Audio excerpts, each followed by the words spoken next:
ఆస్ట్రేలియాలో పెద్ద boundary lines ఉంటాయి. ఈ వికెట్లపై అశ్విన్, జడేజా ఇద్దరిని ఆడించాల్సింది. కానీ కొత్త టీం మేనేజ్మెంట్ కొత్త కుర్రాడిని తుది జట్టులోకి తీసుకుంది. తను టాలెంట్ ఉన్న ఆటగాడే కావచ్చు, కానీ టెస్ట్ క్రికెట్కు అతను సిద్ధంగా ఉన్నాడా అన్నదే సందేహం. ఈ కుర్రాడు అద్భుతంగా ఆడుతున్నాడు. భారీ షాట్లు కొట్టడంలో తిరుగులేదనిపిస్తోంది. ఆ రివర్స్ స్కూప్, హుక్ షాట్, సిక్స్లు సూపర్బ్. తను ఖచ్చితంగా లాంగ్ టర్మ్ ప్లేయర్గా కనిపిస్తున్నాడు. ఈ రెండు అభిప్రాయాలు క్రికెట్ లెజెండ్ సునీల్ గవాస్కర్వి.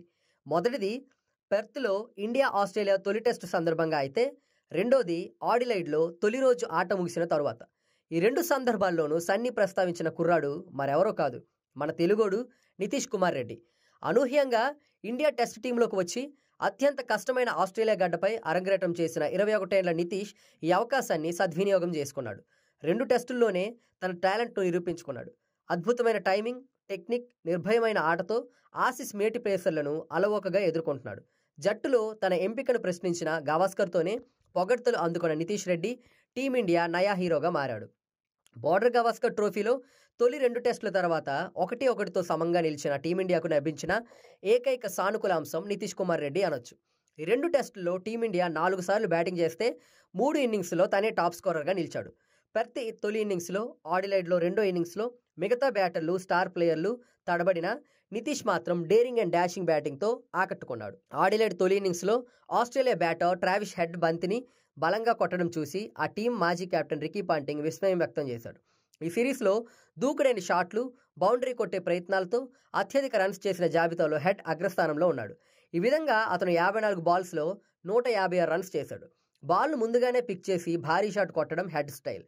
నితీష్ రెడ్డి కూడా హెడ్ మాదిరిగానే బలమైన స్ట్రోక్స్ కొడుతున్నాడు. 4 ఇన్నింగ్స్లో కలిపి అతను 163 రన్స్ సాధిస్తే అందులో అటాకింగ్ షాట్లు ఆడుతూ 36 బాల్స్లో 114 రాబట్టాడు.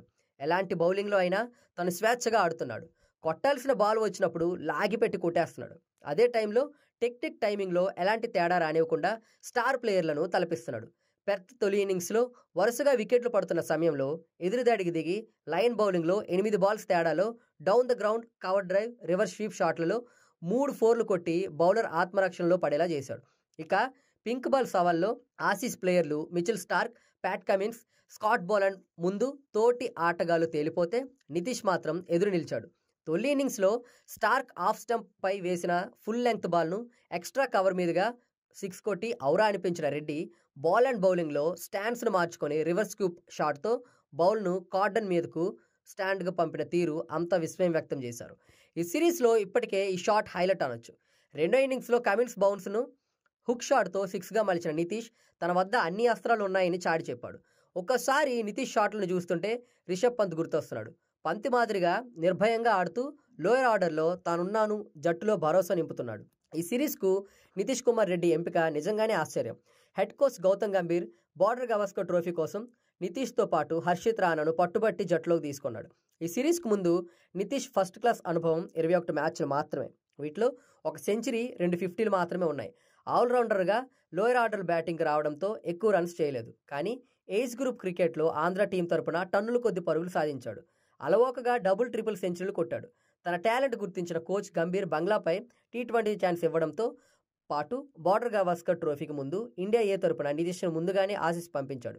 కానీ ఆసీస్ ఏతో ఆడిన అనాధికార టెస్ట్లో ఆంధ్ర కుర్రాడు 4 ఇన్నింగ్స్లో 0, 17, 16, 38 స్కోర్లు, ఒకే వికెట్ తీసి నిరాశపరిచాడు.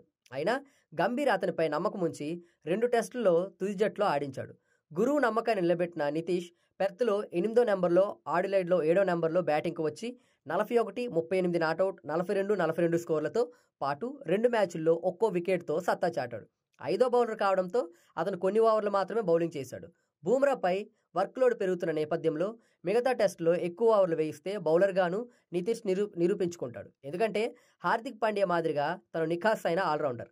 ఫస్ట్ క్లాస్ క్రికెట్లో 25 మ్యాచ్ల్లో 56 వికెట్లు పడగొట్టాడు. ఇలాంటి టాలెంట్ ఉన్న ప్లేయర్కు కెప్టెన్, కోచ్ మరిన్ని అవకాశాలు ఇచ్చి సానబెడితే టీమిండియాలో అన్ని ఫార్మాట్ల్లోనూ కీలక ఆటగాడిగా మారడం పక్కా అనొచ్చు.